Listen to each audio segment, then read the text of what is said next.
아침 묵상에 오신 여러분들을 환영하고 축복합니다. 하나님께서 우리에게 새로운 날을 허락하셨는데요. 또 새로운 날에 걸맞는 새로운 은혜로 오늘 하루 우리 인생을 지켜줄 줄 믿습니다. 그런 믿음을 가지고 또 하루 힘차게 시작했으면 좋겠습니다. 오늘은 풍랑으로 배가 깨어지다 라는 제목을 가지고 사도행전 27장 27절부터 44절까지 말씀을 같이 한번 묵상해 봤으면 좋겠습니다. 우리 27절부터 29절까지 말씀 같이 한번 읽어볼까요? 열 나흘째 되는 날 밤에 우리가 아드리아 바다에서 이리저리 쫓겨가다가 자정쯤 되어 사공들이 어느 육지에 가까워지는 줄을 짐작하고 물을 재어보니 20길이 되고 조금 가다가 다시 재니 15길이라 암초에 걸릴까 하여 고물로 닷넷을 내리고 날이 새기를 고대하니라.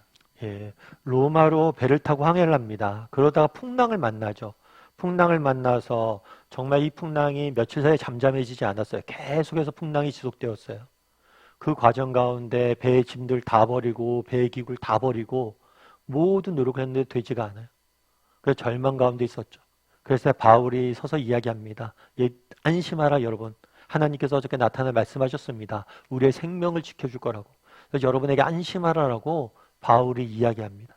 그런 다음에 열 나흘째가 되는 날 14일이 지난 거죠. 그렇게 풍랑해서 어떤 일이 있었냐면 이리저리 쫓겨다가 자정쯤 돼서 사공이 어느 육지에 가까운 줄로 짐작하고 아마 육지에 가까워졌다는 걸 파도 소리나 이런 것들 통해서 알았던 것 같아요. 그래서 물을 재어보니 수심을 재어본 거죠.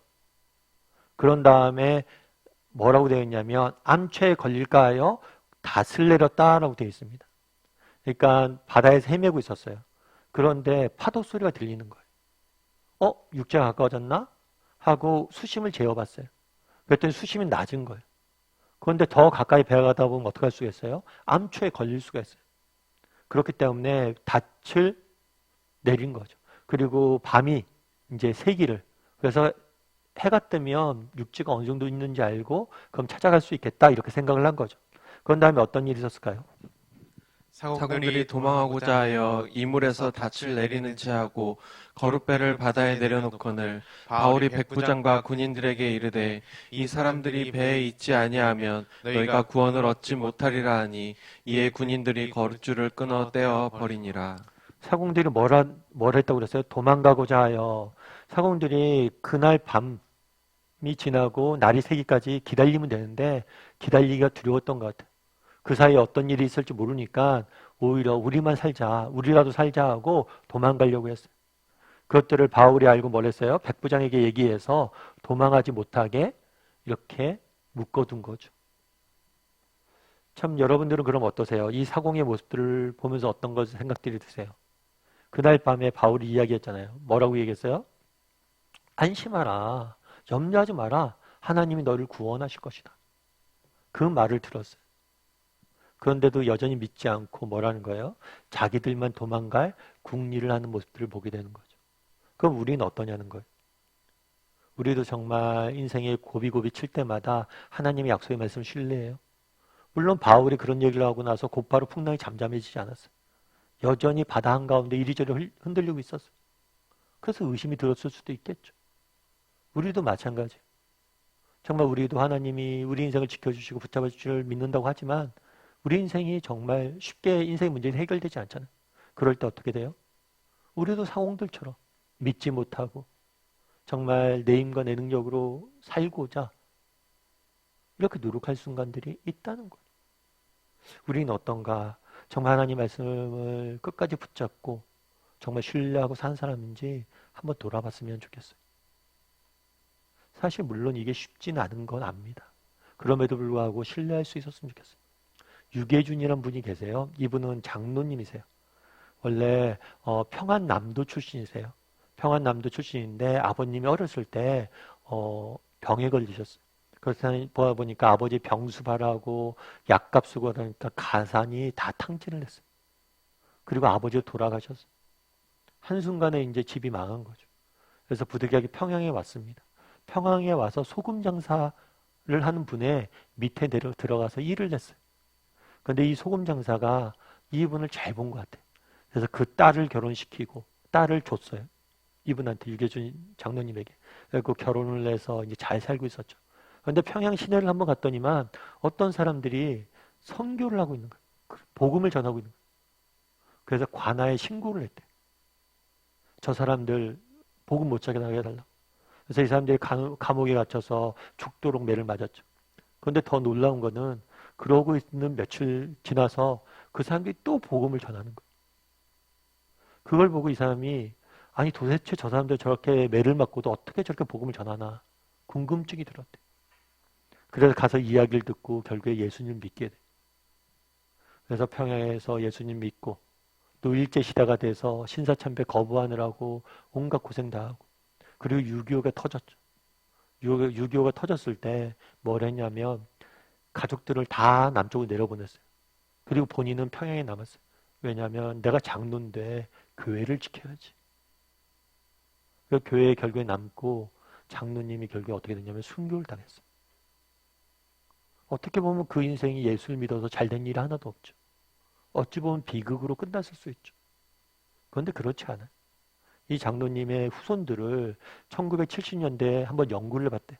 그 후손들이 어떻게 돼 있나 그랬더니 북한에서 내려온 그 부인과 또 8남매가 있었는데 그 자녀들이 나중에 그 후손들을 조사해 보니까 그 후손들 중에서 박사가 153명이 나오고 장로님이 30명이 넘게 나왔대. 그만큼 그 후손들을 하나님께서 책임져 주는 모습들을 보게 돼. 사실 장로님 죽었을 때마다도 현실은 뭐 이렇게 믿음직해서 뭐하나 이런 생각이 들죠. 하지만 그 자손들 다 갚아주셨어. 우리도 마찬가지라는 거예요. 이 땅을 살다 보면 참 풍랑이 치고 하나님 말씀과는 다르게 현실에 돌아갈 때가 있어요. 그럴 때 낙심하기 쉬워요. 하지만 그렇지 않다는 거. 그런 다음에 어떤 일이 있었는지 33절과 36절을 같이 한번 읽어볼까요? 날이 새어가매 바울이 여러 사람에게 음식 먹기를 권하여 이르되 너희가 기다리고 기다리며 먹지 못하고 줄인 지가 오늘까지 열 나흘인즉 음식 먹기를 권하노니 이것이 너희의 구원을 위하는 것이요 너희 중 머리카락 하나도 잃을 자가 없으리라 하고 떡을 가져다가 모든 사람 앞에서 하나님께 축사하고 떼어 먹기를 시작하매 그들도 다 안심하고 받아 먹으니. 예. 날이 새어갈 때 바울이 뭐라고 그랬어요? 이제 먹자라고 이야기를 해요. 왜? 그 다음 하나님 우리를 구원하실 것이다 라고 이야기하고 먹자고 이야기합니다. 그런 다음에 뭐라 하냐면 떡을 떼어다가 모든 사람 앞에서 하나님께 뭐 했다고요? 축사하고 축사하다는 건 뭐냐면 감사하다는 거. 감사 기도를 드린 거. 참 그런데 놀랍지 않아요? 지금 상황이 어떤 상황이에요? 풍랑 중에 있습니다. 풍랑으로 해서 엄청 고생을 했어요. 먹을 것도 제대로 먹고 지칠 대로 지쳤어요. 그런데도 불구하고 그곳에서 뭘 하는 거예요? 감사 기도를 하는 거예요. 참 우리도 이런 사람들이 되었으면 좋겠다라는 생각이 있었어요. 참 우리 삶 가운데 나도 이렇게 감사할 수 있을까? 이런 생각도 들고 내 삶 가운데 정말 감사가 사라져 있진 않나? 이런 생각이 들더라고요. 미국의 텍사스 대학교에 MD 앤더슨이라는 연구센터가 있어요. 이 연구센터에서는 암에 대해서 암 환자들을 1000명 이상을 쭉 연구를 해봤어요. 그런데 이 암과 싸워서 이긴 사람들, 정말 기적적으로 살아났다고 했던 사람들의 공통점이 있대요. 그건 뭐냐면 두 가지 공통점이 있는데 한 가지는 감사하는 사람이고 또 한 가지는 기뻐하는 사람이에요. 정말 암에 걸렸는데 감사할 일이 많겠습니까? 기뻐할 일이 많겠습니까? 그럼에도 불구하고 그 상황 속에서도 뭘 하는 거예요? 감사하고 기뻐하는 사람들이 훨씬 더 암을 잘 이겨냈다는 거. 참 그만큼 감사가 힘이 있다는 거겠죠. 우리도 마찬가지예요. 정말 그날에 바울이 풍랑 가운데 감사기도 합니다. 우리도 정말 어떤 형편, 어떤 상황 속에서도 우리 삶 가운데 감사를 잊지 않으면 좋겠다는 생각이 있어요. 왜요? 그 감사가 우리를 지킬 거예요. 그리고 그 감사가 우리의 삶을 차이를 만들고 바꾸어 놓을 거예요. 그래서 오늘 두 가지에 대해서 묵상했는데요. 첫 번째는 정말 어떤 형편, 어떤 상황 속에서라도 내가 하나님 온전히 끝까지 신뢰한 사람인가? 그리고 신뢰해서 하나님께 반드시 갚아줄 걸 믿는 사람인가? 그리고 마지막으로 또 한 가지는 정말 내 삶에 감사가 사라져 있지는 않은가? 그래서 어떤 형편, 어떤 상황 속에서도 감사할 줄 아는 사람이 되게 해달라고 함께 또 기도하고 그랬으면 좋겠습니다.